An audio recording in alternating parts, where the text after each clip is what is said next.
मंच पर विराजमान भारतीय जनता पार्टी के वरिष्ठ नेता और असम चुनाव प्रबंधन समिति के संयोजक श्रीमान हेमंत बिश्व शर्मा जी, संसद में मेरे साथी श्रीमान रामेश्वर तेली जी,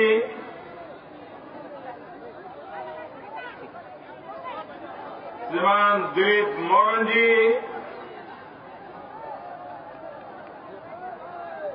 श्रीमती दीप्ति दास, श्री भावेन शर्मा जी, श्रीमती आनंदिता गोस्वामी जी, श्री तेरोस गोवल्ला जी, श्री विनोद हजारिका जी, यहां के हमारे उम्मीदवार श्रीमान संजय किशन जी,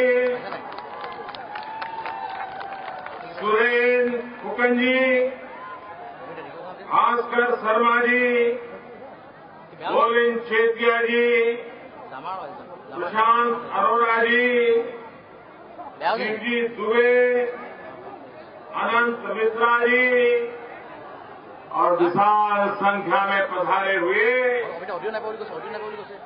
असम के उत्साही मेरे मतदाता भाइयों और बहनों,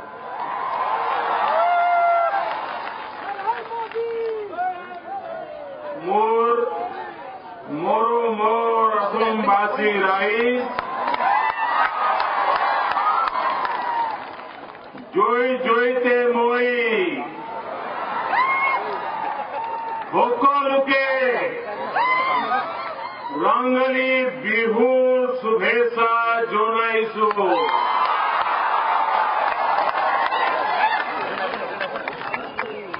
बोहग बिहू परिवर्तन आने मन रंगाली कोरी तुले।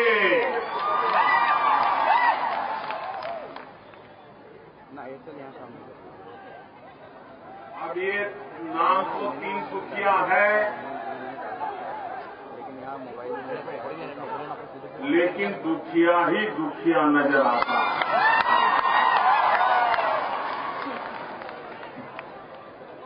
हमारा संकल्प है ये 3 सुखिया को सच्चे अर्थ में सुखिया बनाना। यहां के जन जन को अब दुखिया में से सुखिया बनाना, और इसलिए ये चुनाव बड़ा महत्वपूर्ण है। लेकिन इस चुनाव से मेरा बहुत घाटा होने वाला है। दिल्ली का बहुत नुकसान होने वाला है।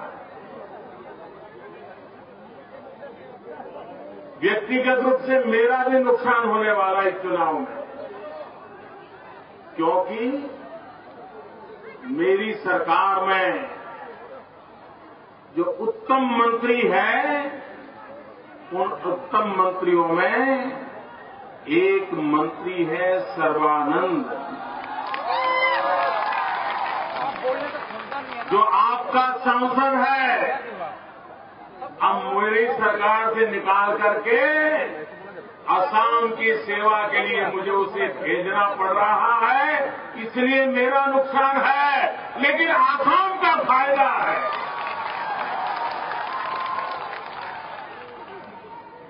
ऐसा होनहार, सामर्थ्यवान, अत्यंत सरल युवा सरवार,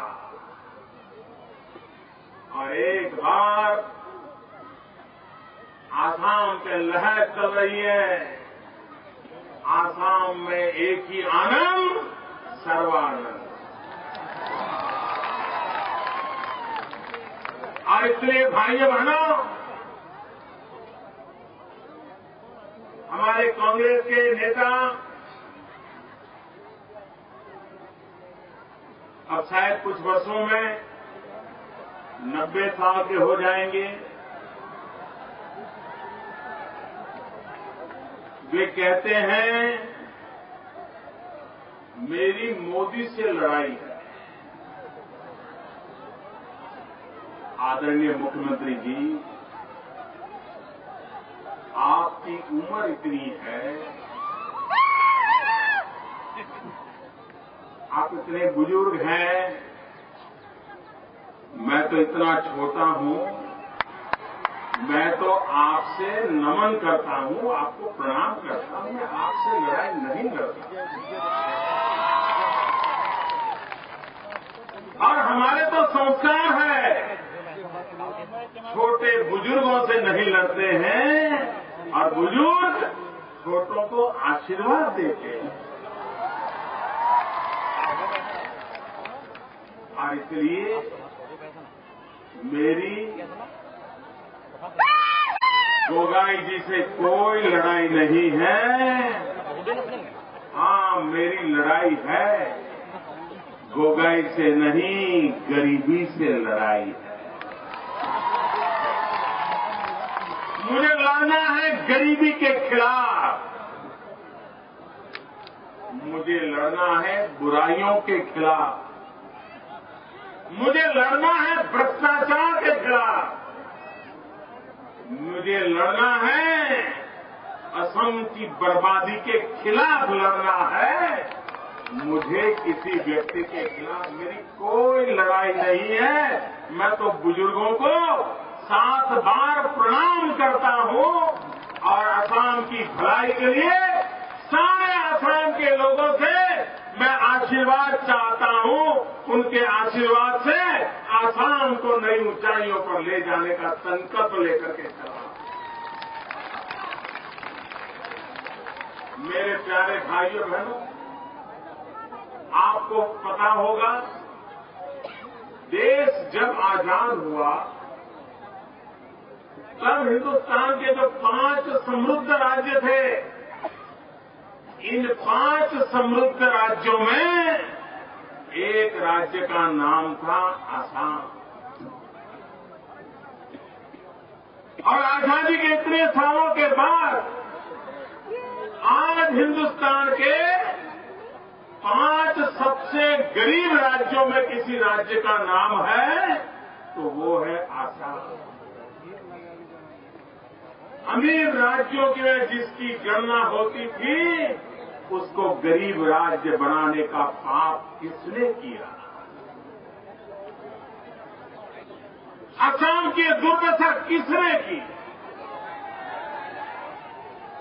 असम को बर्बाद किसने किया? असम के नौजवानों को बेरोजगार किसने बनाया? असम आजादी के 60 साल के बाद भी बिजली के लिए तरस रहा है, जिम्मेवार कौन है? हम तो कभी यहां सत्ता में नहीं रहे हैं। आपने 60 साल तक कांग्रेस से अच्छा करने की अपेक्षा की। मैं असम वासियों से और कुछ नहीं मांग रहा हूं, मुझे 5 साल मौका दीजिए। मेरे भाइयों बहनों, सर्बानंद को 5 साल मौका दीजिए।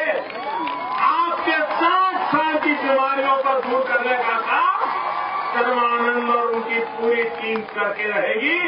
भारतीय जनता पार्टी और उसके साथी दल ये मिलकर के असम को मुसीबतों से बाहर निकाल के रहेंगे, ये मैं आपको विश्वास दिलाने आया। भाइयों बहनों, मैं साफ देख रहा हूं, इस चुनाव के बाद असम को एक नौजवान मुख्यमंत्री मिलने वाला है। सर्बानंद असम का मुख्यमंत्री बनने वाला है। ये हुजूम दिखा रहा है, ये आपका प्यार दिखा रहा है।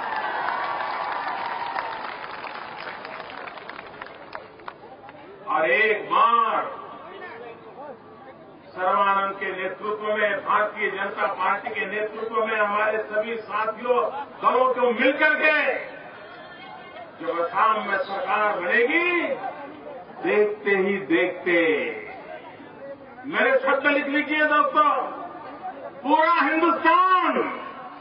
हिंदुस्तान का बालक भी जब पढ़ाई शुरू करेगा ना, वो दिन दूर नहीं होगा जब बच्चों को पढ़ाया जाएगा A for Assam, A for Assam. ये बच्चों को पढ़ाया जाएगा, ये ताकत आसाम की पैदा होगी, ये मैं विश्वास से कह सकता। यहां के लोग परिश्रमी, मेहनत करते हैं। यहां के लोग मुसीबतें झेल करके भी जीवन में कुछ अच्छा करने का इरादा रखते हैं। ये ऐसा इलाका है जहां परमात्मा की भरपूर कृपा है। कितना पानी है आपके पास, लेकिन सरकारें ऐसी हैं, इतना पानी होने के बाद भी लोग प्यासे हैं, आज भी पीने का पानी नहीं। मैं उन प्रदेशों का तो समझ सकता हूं जहां रेगिस्तान है, वहां पानी की किल्लत मैं समझ सकता हूं, लेकिन आसाम जहां ब्रह्मपुत्रा हो, जहां इतनी वर्षा हो, वहां पर लोगों को पीने के पानी के लिए तरसना पड़ता हो, इससे बड़ा कोई दुर्भाग्य नहीं हो सकता। और इसके लिए सरकार जिम्मेवार है मेरे भाइयों बहनों, सरकार जिम्मेवार है।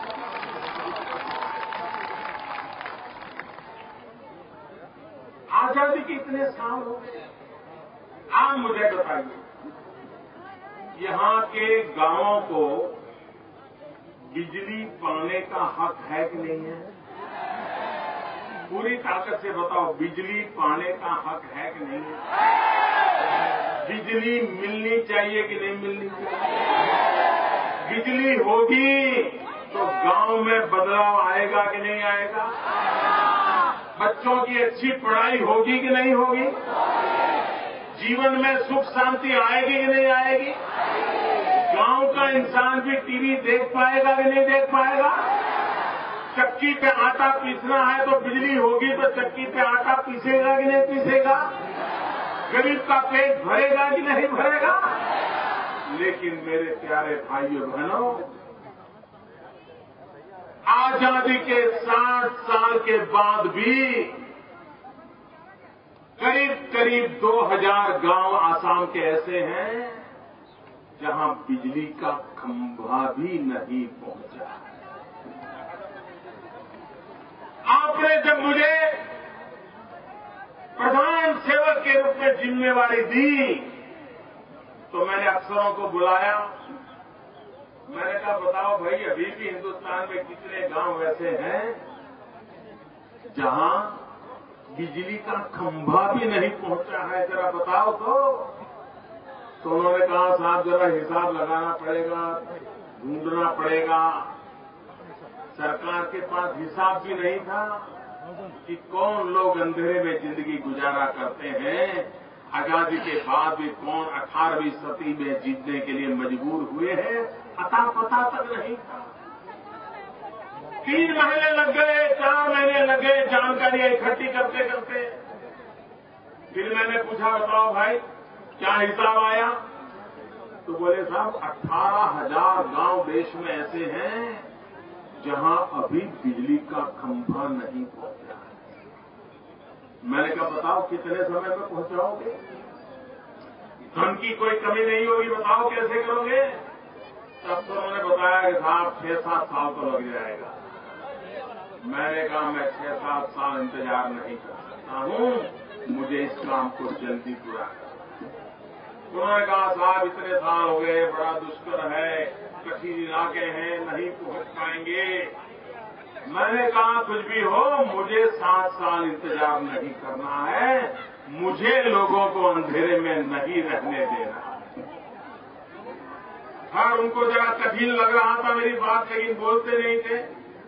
आखिरकार मैंने फैसला कर दिया और 15 अगस्त को लाल किले से बोल दिया कि 18,000 गांव में 1000 दिन में बिजली पहुंचाने का मैं वादा करता हूं। ये मैंने कह दिया। फिर मैंने अफसरों को बुलाया कि भाई मैंने तो लाल किले से बोल दिया, बताओ क्या करोगे? बोले साहब अब क्या करें, आपने तो कह दिया, हम कोशिश करेंगे। आइए बहनों, आज मैं आपको हिसाब दे रहा हूं। असम के अंदर करीब करीब 2000 गांव थे जहां खंभा भी नहीं पहुंचा था। अभी तो 1000 दिन होने की बहुत देरी है। अब तक करीब करीब 1000 गांवों में बिजली का खंभा तार पहुंचा दिया है, बिजली पहुंचा दी।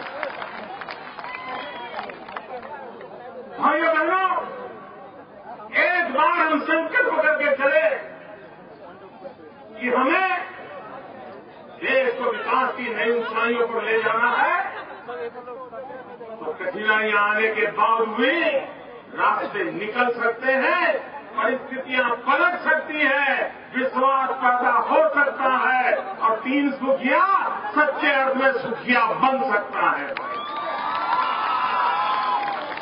असम, एक और असम, ये शब्द हिंदुस्तान के हर घर में गूंजने की ताकत रखता है। ये ताकत मेरे आसाम में है भाई। और मैं आपके साथ मिलकर के कंधे से कंधा मिला करके आसाम की भलाई के लिए कुछ करना चाहता। चाय बागान के हमारे साथी जो टीवी पर अखबार में एडवर्टाइजमेंट छपती है, तो चाय बागान के काम करने वालों के चेहरे पर मुस्कान दिखाई जाती है, लेकिन उनके हाल कैसे हैं वो आप भी जानते हैं, मैं भी। आइए बहनों, हमारे चाय बागान में काम करने वाले लोगों ने चाय की चुस्की लेते लेते हिंदुस्तान के लोगों में ऊर्जा भरने का काम किया है। और यही तो चाय है जिस चाय ने दुनिया भर की हिंदुस्तान के प्रति चाह पैदा कर दी है, चाह पैदा कर दी है। दुनिया में उसका नाम किया है, इन हमारे मजदूरों की मेहनत से हुआ।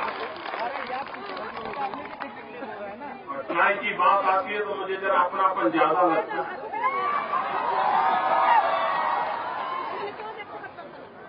क्योंकि आप ही की तो चाय थी जिसको उबाल उबाल करके मैं लोगों में ऊर्जा भरता था और जिंदगी का बचपन गुजारा करता था।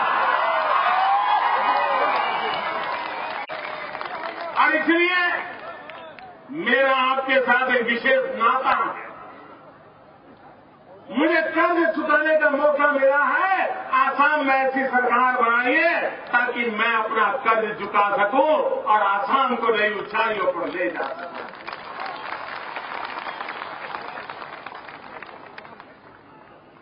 यहां पर आपके सीएजी का रिपोर्ट आया है। घर में भी माँ बाप बच्चे को अगर 10 रुपया देते हैं और कहते हैं कि बेटा जाओ कॉफी खरीद लेना, और बच्चा जाए कॉफी खरीदने के बजाय टॉफी खरीद ले, तो माँ बाप क्या करेंगे? हिसाब मांगे कि नहीं मांगे? तुम्हारा बैग दिखाओ, कॉफी कहाँ है? और बच्चा कहेगा नहीं कॉफी नहीं है। तो माँ बाप पूछेंगे ना 10 रुपया कॉफी के लिए दिया था, कॉफी खा गए? पूछेंगे नहीं पूछेंगे? पूछेंगे नहीं पूछेंगे? सरकार में सीएजी होता है, वो सीएजी पूछता है आसाम सरकार को, ये इतने रुपये आए थे कहाँ गए, जरा जवाब तो दो। जवाब देने को तैयार। अरे घर में बच्चे थे कि माँ बाप हिसाब मांगते हैं, ये जवाब देने को तैयार नहीं है। आसाम की जनता को जवाब मांगने का हक है कि आसाम की जनता की मेहनत की कमाई के पैसे कहाँ गए, इसका जवाब मांगने का हमारा हक है और आपको जवाब देना पड़ेगा। और अगर जवाब नहीं देंगे तो 4 तारीख को बटन दबा करके जवाब मांगा जाएगा। और इसलिए मेरे भाइयों बहनों,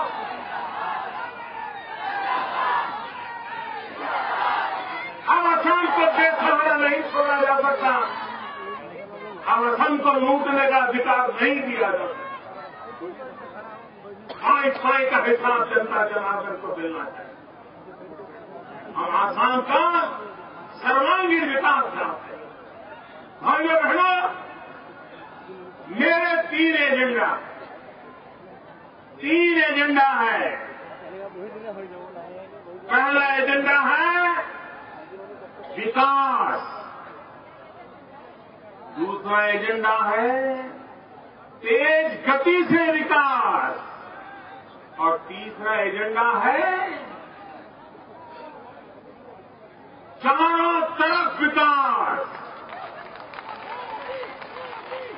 पहला भी एजेंडा विकास, दूसरा एजेंडा तेजी से विकास, तीसरा एजेंडा चारों तरफ विकास। इसी बात को लेकर के चल रहा है।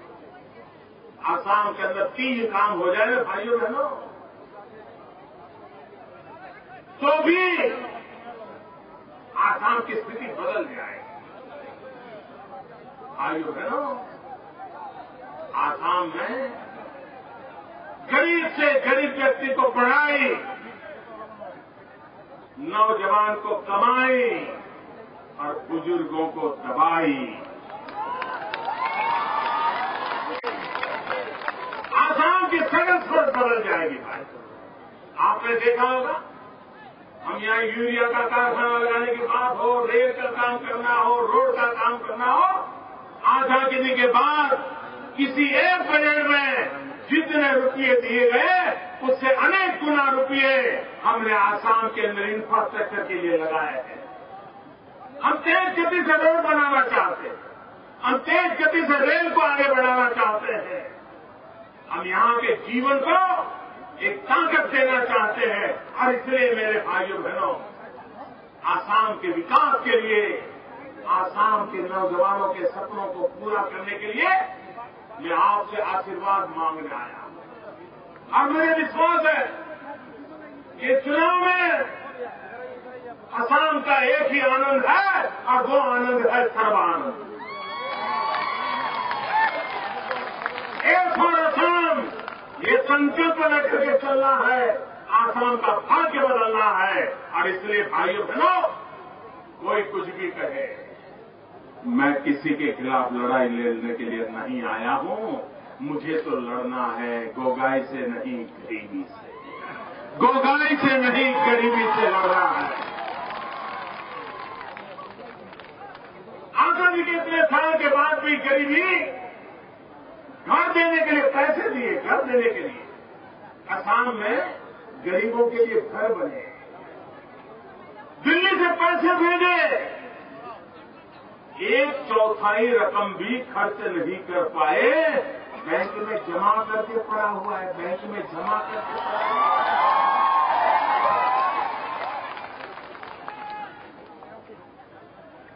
भाइयों बहनों, यहाँ के गरीब को घर चाहिए, हम दिल्ली से पैसे भेजें, वो क्या बैंकों में सड़ने के लिए पैसे भेजते हैं क्या? गरीब के घर बनने चाहिए नहीं बनने चाहिए?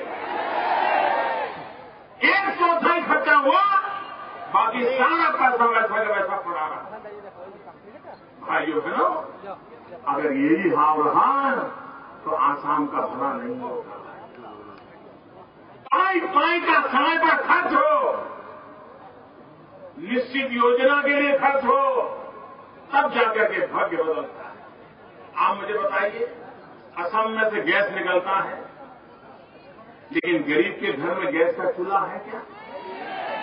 गैस का सिलेंडर मिलता है क्या? सिलेंडर लेने के लिए किस किस के पैर पकड़ने पड़ते हैं तो आप जानते हैं नहीं जानते?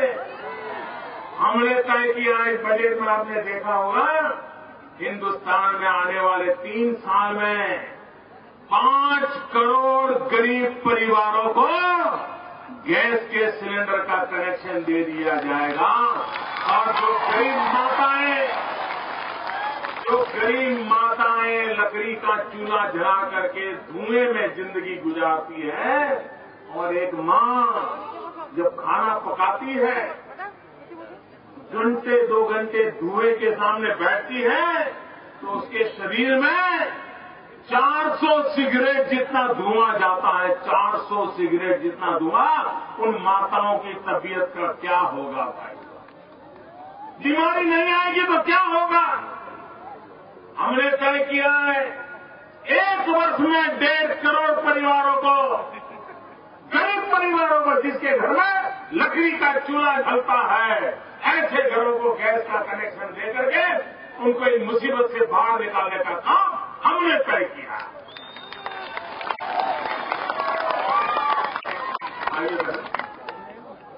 अमीरों की सरकार कैसी होती है और गरीबों की सरकार कैसी होती है? हमारे देश में अमीरों की सरकारों ने ऐसे नियम बनाए कि कोई बड़ा मॉल बनाता है तो 7 दिन उसको खुला रखने का हक मिलता है, लेकिन कोई गरीब की दुकान है छोटी सी, किराना बेचता है, पान का ठेका लेकर के बैठा है, चाय चवेरा बेचता है, तो सरकारी मुलाजिम आकर के डंडा फटकारता है, कहता है चलो 1 दिन छुट्टी रखनी है, 7 दिन नहीं चला सकते हो, 1 दिन छुट्टी रखनी है।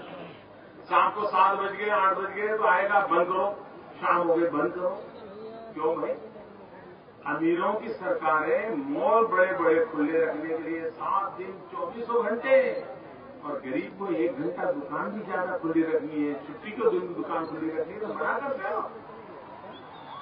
इस बार हमने बजट में कह दिया अब गरीब भी अपनी दुकान 7 दिन चला सकता है और जितना समय चला सकता है। अब उसके कारण एक नौजवान को काम मिल जाएगा, रोजगार मिल जाएगा। अगर लंबे समय तक दुकान खुली रहती है तो नए लोगों को रोजगार मिलता है। हमने मुद्रा योजना बनाई, बैंक से कोई गारंटी नहीं, आप कहिए मुझे कुछ करना है, व्यवसाय करना है, बैंक आपको पैसा देती है। अब तक करीब 3.25 लाख लोगों को करीब 1.5 लाख करोड़ रुपया सरकार ने दे दिया, और उसे